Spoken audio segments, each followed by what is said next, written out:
नमस्कार, मैं भूपेंद्र साहू। आप देख रहे हैं प्रखर टीवी।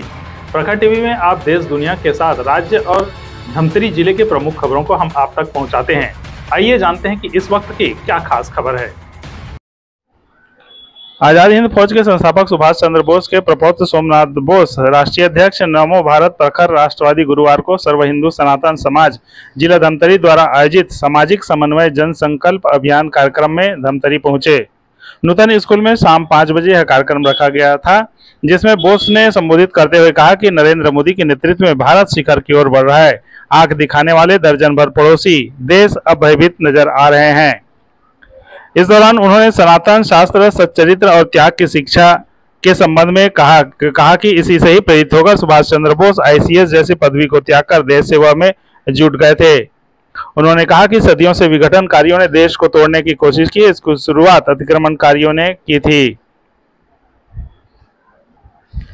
कार्यक्रम में श्री राम महात्यागी महाराज, केंद्रीय मार्गदर्शक मंडल सदस्य विश्व हिंदू परिषद डॉक्टर उदय भान सिंह, श्री राम ज्ञानी महात्यागी, प्रोफेसर डॉक्टर संजीव वशिष्ठ, लता ऋषि चंद्राकर सहित अन्य समाज के लोग भी मौजूद थे। धमतरी से सर्व समाज के लोग बड़ी संख्या में मौजूद थे। बताया गया कि सनातन धर्म में जाति नहीं, वर्ण व्यवस्था है और आश्रम व्यवस्था है, जो विश्व की सभी जातियों एवं संप्रदायों में है। इस अवसर पर सभी समाज के प्रमुख और सदस्य मौजूद रहे। श्रीमती लता ऋषि चंद्राकर जी से मैं आग्रह करता हूं कि वे अपना 5 मिनट अपना उद्बोधन हमें प्रदान करेंगे। माता की योगेश्वर राजा रामचंद्र की, छत्तीसगढ़ महतारी की। आप विश्व हिंदू परिषद के मार्गदर्शक है, केंद्रीय मंच में मंचासीन है श्री। हम सब लोग सोमनाथ जी को सुनने आए हैं, लेकिन जब इस विषय की चर्चा चली तो संजीव भैया ने मुझसे संपर्क किया। हमारा पहले कोई परिचय नहीं, फोन से बात हुई, पहली बार हम लोग मिले हैं। लेकिन जिस विषय की चर्चा हुई तो मुझे लगा यहाँ आना चाहिए। उदय भान जी बता रहे थे कि अतिथि लोग आए, मैं अतिथि न हो, छत्तीसगढ़ के महू। और छत्तीसगढ़ में जिस भूमि पे मैं खड़ा हूँ, यहीं से मैं बढ़ा हूँ। जिस संगठन में मैंने काम किया उसकी शुरुआत मैंने इस भूमि से की, इसी धरती से जहाँ पर हम लोग बैठे हैं। पंडित राव कृदत्त जी के मार्गदर्शन में संघ के कार्य में मैं आया था, तो यहाँ उनके मार्गदर्शन से बहुत कुछ मुझे सीखने के लिए मिला है। एक प्रकार से मेरी कर्म भूमि है।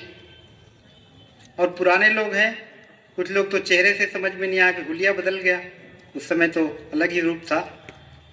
लेकिन अभी यहाँ पर जहाँ पे आया हूँ, जिस भूमि से आया हूँ, उसका भी छोटा सा परिचय सबको बता देना चाहता हूँ कि हमारे छत्तीसगढ़ के बारे में बहुत सारी हम लोग जानकारी जानते हैं। कौशल्या माता की जन्मभूमि है, भगवान राम हमारे भांचा है,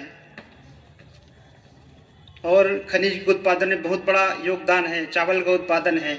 वैसे ही एक विशेष चीज जिसके कारण भारत माता की पहचान है, भारत का जब सिंबल बनता है 4 सिरों वाला अशोक स्तंभ, उसके नीचे एक वाक्य लिखा रहता है, सत्यमेव जयते।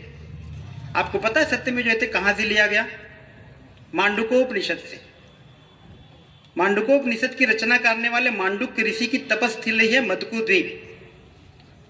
मतलब पहली बार जो ग्रंथ की रचना, हालांकि भगवान के मुख से वो वाक्य आए हैं, लेकिन जिस ग्रंथ में आया, जैसे गीता भगवान कृष्ण के मुख से, मांडुक्य ऋषि उनकी तपस्थली है छत्तीसगढ़ में, और छत्तीसगढ़ की उस भूमि पर ही उन्होंने मांडुकोपनिषद की रचना की, जिसमें सत्यमेव जयते ये वाक्य आया हुआ है 3 अध्याय के 6वें मंत्र पर।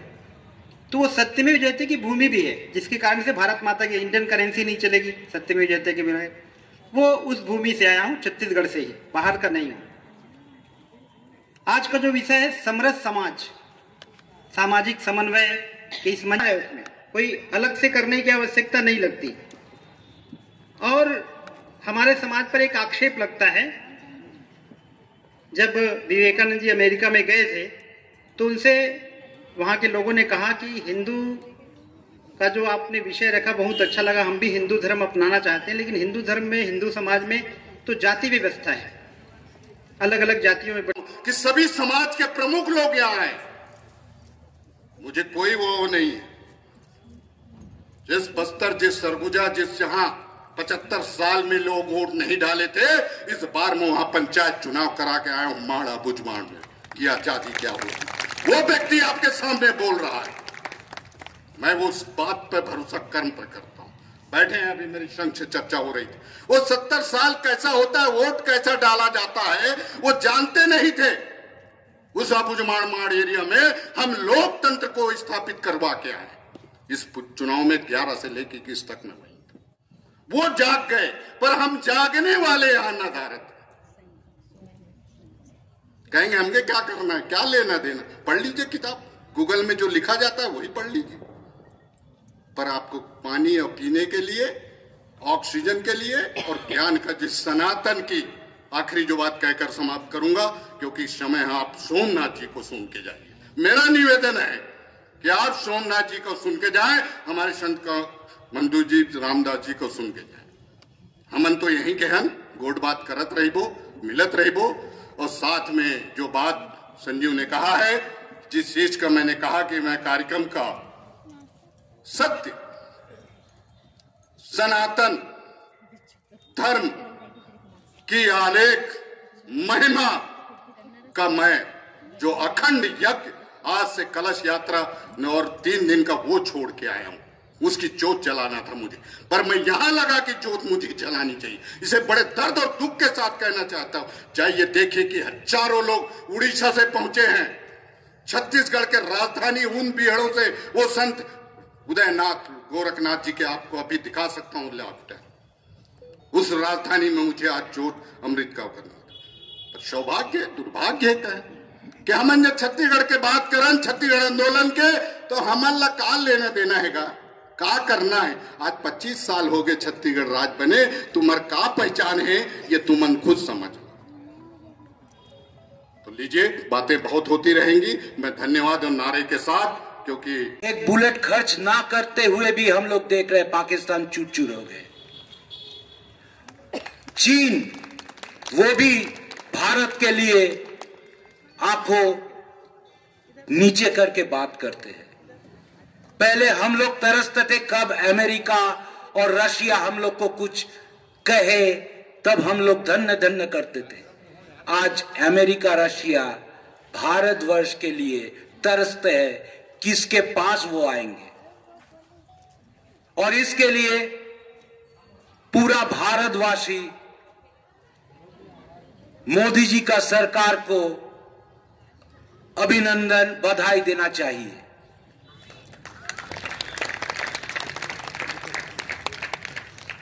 पर आज हम जिस कारण यहां आए हैं कि भारतवर्ष में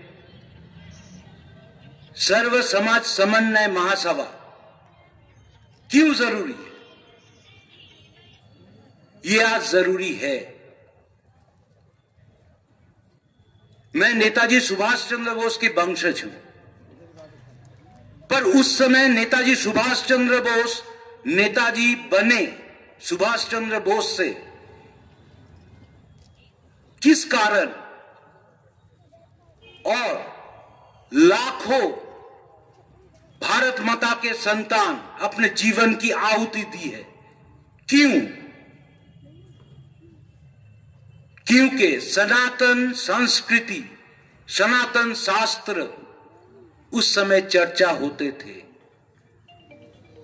सनातन शास्त्र 2 चीज सिखाते हैं, सच्चरित्र गठन और त्याग। पर आज क्यों बंद हो गया? आज सब अपने के लिए सोचते हैं। नेताजी सुभाष चंद्र बोस आईसीएस बने थे, उसी समय महीने में 1600 रुपया तनख्वाह मिलने वाला था। आज 1600 रुपया और उस दिन का 1600 रुपया में बहुत फर्क है, अंतर है। उसको सरकारी सब कुछ सुख सुविधा मिलते थे। उसका पिताजी का अच्छा खासा बैरिस्टरी चलते थे, वो पैसा वाला घर का लड़का था। फिर भी सब कुछ त्याग करते हुए वो अपने जीवन को आहुति क्यों दिया?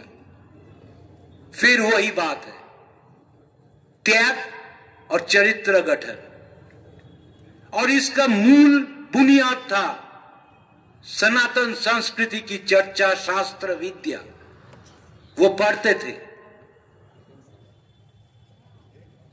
नेताजी सुभाष चंद्र बोस सेक्युलर है, ये बात सबको पता है।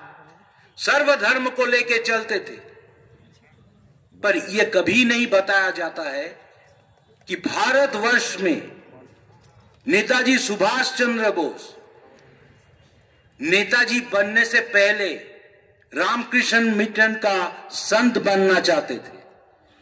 वो 14 साल उम्र में स्वामी विवेकानंद को पढ़कर उनका अपना भाव गुरु मानकर उन्होंने उन विवेकानंद जी का, स्वामी जी का मित्र ब्रह्मानंद महाराज के पास गए थे गया में संत बनने के लिए, पर उनको घर वापस कर दिया क्योंकि ब्रह्मानंद महाराज को लगा कि ये लड़का सचमुच संत ही है, पर ये देश के लिए अपना जीवन की आहुति देंगे।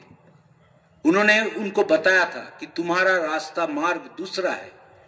वो चले आए घर और अपने जीवन को भारत माता को समर्पित किया।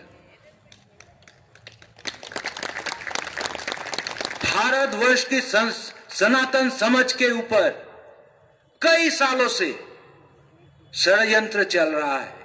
शुरुआत अंग्रेजों ने की।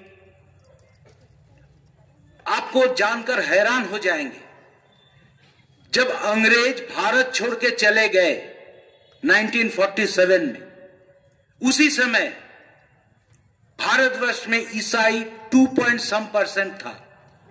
2% से थोड़ी प्रतिशत से थोड़ी ज्यादा, और इस्लाम 11% से थोड़ी ज्यादा। पर जहां जहां इस्लाम पहुंचे 5 साल के भीतर वो पूरा देश को तलवार के जोर पे कन्वर्ट कर लेते थे, धर्मांतरित करते थे इस्लाम के ऊपर। अंग्रेजों भी कोशिश किया पर नहीं। इसीलिए 1850 में अंग्रेजों ने एक सर्वे किए थे। उस सर्वे का रिपोर्ट 1860 में आए थे। उस सर्वे का रिपोर्ट था भारतवर्ष में 1,87,000 गुरुकुल है, और वो गुरुकुल में सनातन शास्त्र और शस्त्र का शिक्षा चलता है। सबके भीतर सनातन ज्ञान है। सनातन कोई धर्म नहीं है। आपको जानकर हैरान हो जाएंगे, आज एक ऐसा नैरेटिव चलते है पूरा देश में कि सनातन धर्म और दूसरा धर्म एक है। सनातन धर्म एक जीवन शैली है, मार्गदर्शन है। वो एक किताब में सीमित नहीं है, कई हजारों किताब है। 30 लाख किताब तो नालंदा में जलाकर रख कर दिया, उसके बाद भी है। जब पूरा विश्व में खाना बनाना नहीं आता था, उसी समय भारतवर्ष में 10 विद्यालय चलता था, विश्वविद्यालय। उसमें नालंदा था, आपका तक्षशिला था, विक्रम भट्ट था, ऐसे ऐसे बहुत सारी 10 विश्वविद्यालय थे। और उसमें से जो सर्जरी होता है, शल्य चिकित्सा, सुश्रुत उनका पिताजी था। विदेश से हम लोग के देश में ज्ञान लेने के लिए आते थे। हम लोग को ऐसा पढ़ाया गया कि गैलीलियो ने दूरबीन आविष्कार किया, उसके बाद हम लोग को पूरा जटिल जो खगोल विद्या का ज्ञान आए है वो झूठ है। आप सभी जानते हैं कि ज्योतिर्विद्या कितने हजारों साल से चल रहा है। भारतवर्ष को सब पता है।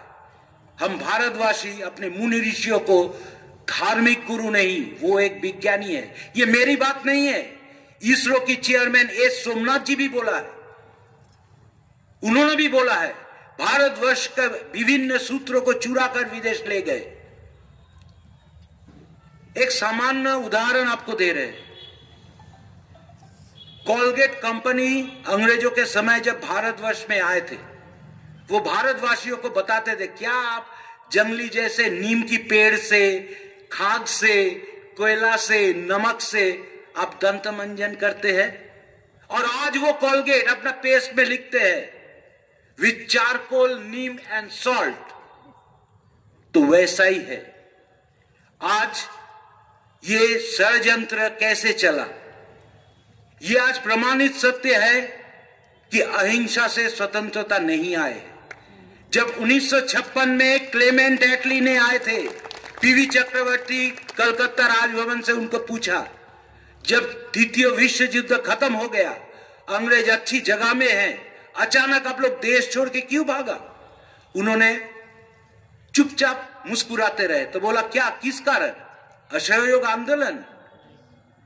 किस लिए? उन्होंने मुस्कुराकर बोला वो तो minimal, it was minimal effect. तो क्यों? उन्होंने बोला Bose, only for Bose and his Azad Hind Fauj. जब 28,000 आजाद हिंद फौज की कैदी लाल किले से निकलकर पूरा देश भर में छा गए थे 1945 में, 1946 में नेवल म्यूटिनी हुआ। 10-20 हजार अंग्रेज 5-10 लाख भारतीय सेना को लेकर देश को कंट्रोल करते थे। कराची में नेवल म्यूटिनी में यूनियन जैक को उतर के तिरंगा, उसके बाद मुंबई में हुआ, उसके बाद कोचीन में हुआ, उसके बाद आर्मी म्यूटिनी हुआ, एयरफोर्स म्यूटिनी हुआ। अंग्रेज को पता चल गया कि ये देश जिस अंग्रेजों भारतीय के भरोसे से चलाते थे वो और नहीं होगा, क्योंकि उस समय सबको पता चल गया था आजाद हिंद फौज निकल के अपना वीर गाथा, अपना समर्पण, अपना जीवन दान, सबका कहानी हर जगह में फैलाए दिए थे। तो उन्होंने क्या किया? उन्होंने अपने तरीके के आदमी को ढूंढा और उसके हाथ में देश के आजादी सौंप के गए। पर ऐसा आजादी तो नहीं मांगे थे, गांधी जी भी पूर्ण स्वराज मांगे थे।